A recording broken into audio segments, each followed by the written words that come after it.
Hello बच्चों, let's read this question. So this question says, a body is at rest on the surface of the earth. Which of the following statement is correct? कौन सा statement correct है ये आपको बताना है। इसके corresponding देखिए आपको यहाँ पर फोर ऑप्शंस गिवन कर रखे हैं। ऑलराइट, तो देखिए ऑप्शन में बोला गया कि only weight act on the body, upward force act on the body, friction force act on the body and net upward force is equal to net downward force. ये body is at rest on the surface of the earth. Okay, तो चलिए इस question का की concept आप देखिए क्या लिख सकते हैं। The key concept of this question, देखिए बॉडी आपके रेस्ट पर है। रेस्ट पर इसका मतलब, रेस्ट पर इसका मतलब देखिए उसमें नेट फोर्स आप पे क्या कर रहा है, जीरो एक्ट कर रहा है। ठीक है, आप ऐसे बोल सकते हैं। ठीक है, और हमें यहाँ पर बताना है कि बॉडी पर कौन कौन से फोर्सेस एक्ट कर रहे हैं। ठीक है, तो बॉडी पर इस क्वेश्चन का की कॉन्सेप्ट ऑफ फोर्स लिख सकते हैं या फिर इक्विलिब्रियम भी लिख सकते हैं। क्या लिख सकते हैं, आपका इक्विलिब्रियम लिख सकते हैं। Alright, equilibrium will be the key concept of this question.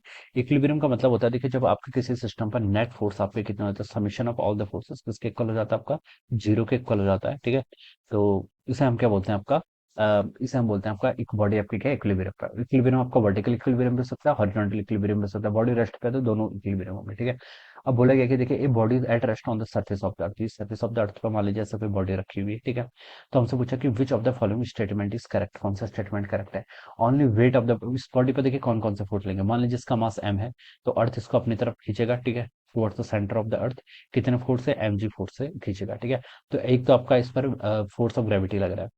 अब इस बॉडी की टेंडेंसी नीचे को आने की, लेकिन अर्थ इसके मोशन को कंस्ट्रेंट कर रही, तो अर्थ इस पर एक फोर्स लगा रही है अपवर्ड डायरेक्शन में। कौन सा फोर्स होगा, that force is called our normal force. ये दो फोर्स लगेंगे। ठीक है, और अगर ये सरफेस आपकी देखिए रफ होगी तो इसमें फ्रिक्शन फोर्स भी लग सकता है। लेकिन क्वेश्चन ने बोला, क्वेश्चन में से कोई हिंट नहीं दिया। देखिए फ्रिक्शन फोर्स भी कब लगता है, फ्रिक्शन भी दो टाइप का होता है, काइनेटिक स्टैटिक। अगर बॉडी मूव कर रही है तब काइनेटिक लगता है, लेकिन बॉडी रेस्ट पे है तो काइनेटिक फ्रिक्शन लगेगा नहीं। स्टैटिक फ्रिक्शन आपका तब लगता है जब हम इसमें कोई एक्सटर्नल फोर्स लगाने की कोशिश करेंगे। ठीक है, तब बॉडी उस एक्सटर्नल फोर्स का अपोज करेगी, तब हम क्या लगेगा यहाँ पर, स्टैटिक फोर्स। स्टैटिक फोर्स तब लगता है जब बॉडी पे रेस्ट पर है। ठीक है, रेस्ट पर होगी तभी स्टैटिक फ्रिक्शन लगेगा। ठीक है, तो यहाँ पर देखिए क्या बोल रखा है, विच ऑफ द फॉलोइंग। तो देखिए ए ऑप्शन पे क्या लिखा है, only weight of the body acts on it. ठीक है, सिर्फ वेट एक्ट कर रहा है, तो ये तो रॉन्ग हो जाएगा। ठीक है, ओनली वेट तो एक्ट नहीं कर रहा है। ठीक है, और भी अदर फोर्सेस नॉर्मल भी एक्ट कर रहा है। ठीक है, बी पर देखिए क्या लिखा है, only upward force act on the body. सिर्फ आपका एक्ट क्या कर रहा है, आपका सिर्फ आपका अपवर्ड फोर्स एक्ट कर रहा है बॉडी पे। This statement is also incorrect. ठीक है, ये भी आपका क्या हो जाएगा, इनकरेक्ट हो जाएगा।